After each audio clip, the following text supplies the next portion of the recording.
All right, today we're jumping into Sudha Murty's fantastic novel, Dollar Bahu. It's a story that gets you thinking about a really tough question.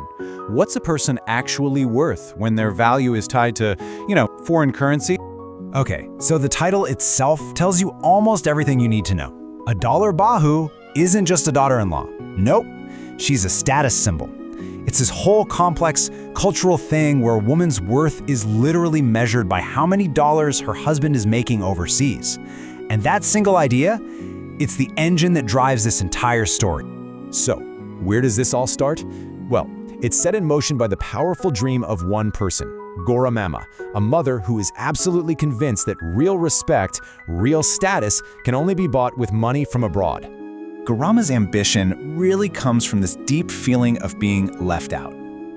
You can just picture her at parties, right? She's watching all these other women showing off jade from San Francisco or talking about saffron from Florida. She feels completely invisible, totally looked down upon. And for her, the only way to get into that exclusive club is to have a son who's earning those big dollars overseas. So the entire weight of this family dream gets piled onto the shoulders of one person, Chandru. And he's the perfect candidate for it. He's organized, he's ambitious, and he has that exact same burning desire as his mother for a life of success, a life he is totally convinced can only be found outside of India. But just when you think you know where the story is going, life throws in a curveball. Before Chandru can really chase that big dream, his company sends him on a work project to Darwood. It's this small, quiet town he is not at all excited about going to, and he has no idea, zero idea, how this trip is about to change everything. And it's on the overnight train ride there that fate really steps in.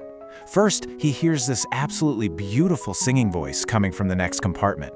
A little later, he finds out the singer is a young woman named Vanuta, and get this, thanks to a booking screw-up, they've both been assigned the exact same berth. And then, in a twist you just couldn't make up, their paths cross again. Chandru's looking for a place to stay in Dharwad, and where does he end up? You guessed it, on the doorstep of Vanuta's family home. He's so taken with the old, charming house that he decides right then and there to move in. As he settles in, Chandru starts to piece things together. He learns that Vanuta is an orphan, and this is actually her house that she inherited.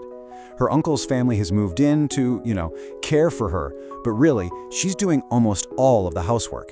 It's a life of just non-stop work, but somehow she handles it all with this quiet grace and this deep love for music. So you can feel this quiet connection starting to build between Chandru and Vanuta. And then the call comes. It's the one piece of news he's been waiting for his entire life. He's going to America. His company's sending him. He is beyond thrilled. And just like that, Darwad and Vanuta are in the rearview mirror. He's off to chase his big dream in the United States, and let me tell you, the place is everything he imagined and more. Chandru is just completely swept off his feet by the American lifestyle, the comfort, the efficiency, the pure, unapologetic wealth of it all. It feels like a different planet compared to the daily hassles back home.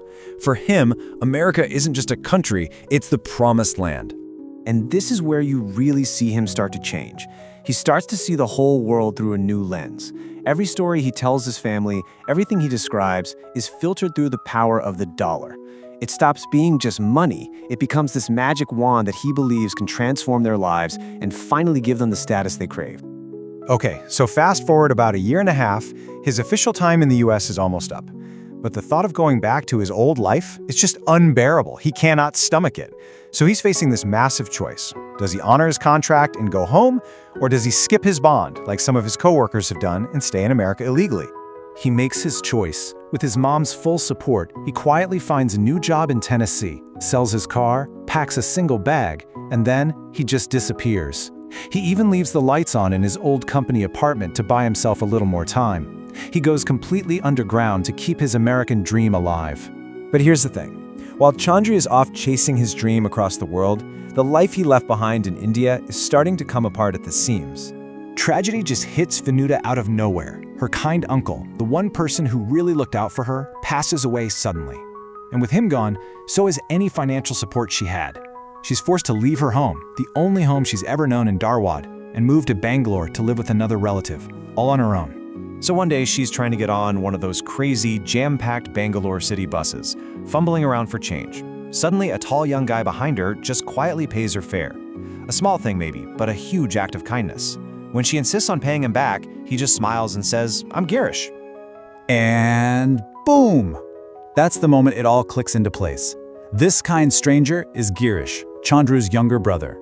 He's the total opposite of Chandru. He's the path not taken. So you've got one brother thousands of miles away, chasing dollars, convinced that's what success looks like.